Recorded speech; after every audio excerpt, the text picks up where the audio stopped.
আসসালামু আলাইকুম রহমতুল্লাহি ওয়া বারাকাতুহু। দেশ এবং দেশের বাইরে থেকে এই মুহূর্তে যারা দেখছেন সকলকেই তাইসির ইসলামিক টিভি আমল শিক্ষার পক্ষ থেকে স্বাগতম।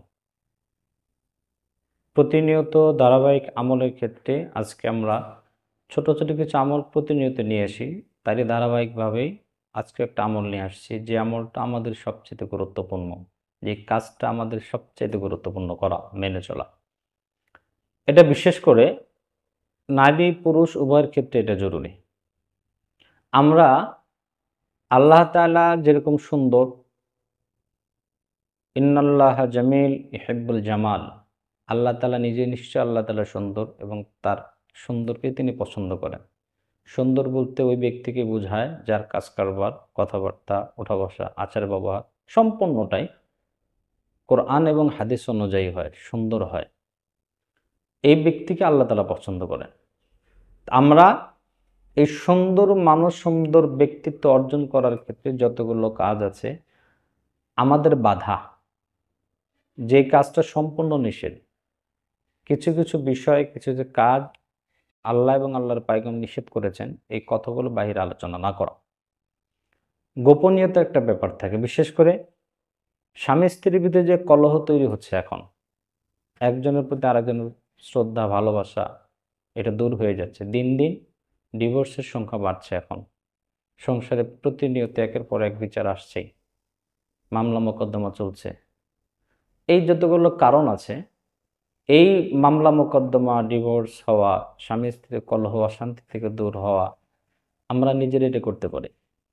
প্রথমত, যতগুলো কারণ আছে অশান্তি হওয়ার, এক নম্বর কারণ হলো আমাদের যে কিছু গোপনীয়তা আল্লাহ তাআলা দিয়েছেন স্বামী স্ত্রীর ক্ষেত্রে, উভয়ের ক্ষেত্রে। কারণ স্বামী স্ত্রীর মহাব্বত, স্বামী স্ত্রীর সম্পর্ক, এটা আল্লাহ তাআলার তরফ থেকে দেয়া। এই সম্পর্কের ভিতরে সব কিছু আলোচনা করা যায়। এই আলোচনাগুলো, স্বামী স্ত্রীর মাঝে যে কাজগুলো হয়, ব্যবহার হয়, এই ব্যবহার, আচার ব্যবহার, কথাবার্তায়, এটা বন্ধু বান্ধবের আড্ডায় বসে আমরা অনেক গর্বের সাথে বলে থাকি।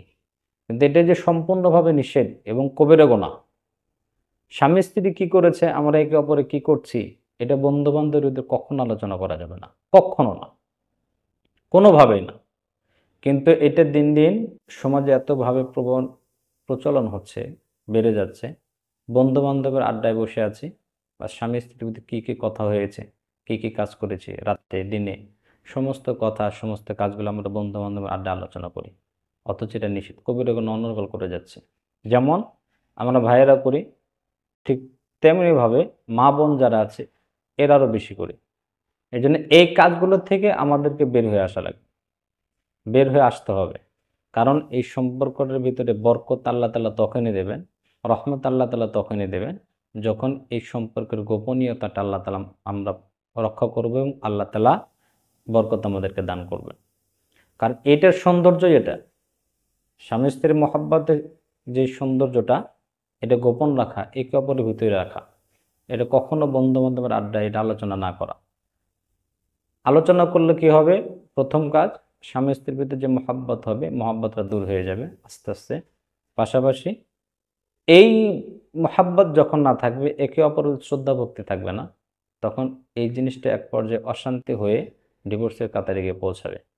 এই জন্য আমরা সমাজে যে পরিমাণে এখন অশান্তি হচ্ছে স্বামী স্ত্রীর ভিতরে, বিশেষ করে এইখান থেকে বের হয়ে আসার প্রথম কাজ হলো আমাদের এই গোপনীয়তাটা রক্ষা করতে হবে। কারণ এখানে গোপন রাখাটাই আল্লাহ তাআলা পুরুষের জন্য, নারীর জন্য সৌন্দর্য রেখেছেন। আল্লাহ তাআলা এই সৌন্দর্যটা আমাদেরকে ধরে রাখার তৌফিক দান করেন।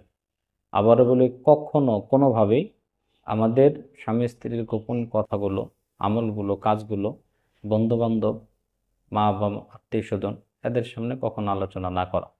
আল্লাহ আমাদেরকে বুঝ দান করেন। আমিন। আসসালামু আলাইকুম ওয়া রাহমাতুল্লাহি ওয়া বারাকাতুহু।